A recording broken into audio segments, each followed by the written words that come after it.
Må han godt få alle dine putter? Ja, når hun er stor, ikke? Og så har du slet ingen putter mere? Kan du fortælle bedst, at nu behøver du slet ikke læse, fordi du er stor? Når du er stor, skal du slet ikke putter mere så? Nej. Ja, det kan jo forstå til Så tror jeg, det er fordi, du har fået en lille kæreste, hva'? Nej, hun er kæreste bedst.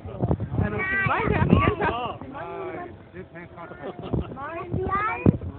Så giv sutter til næste baby, ja. Ja, det gør jeg. Det var godt. Nej, Grete. Nej. Kan du have det godt, og du kan sove, jeg kommer med julegave til dig. Ja. Ida? Ja. Det gør han nemlig, ikke?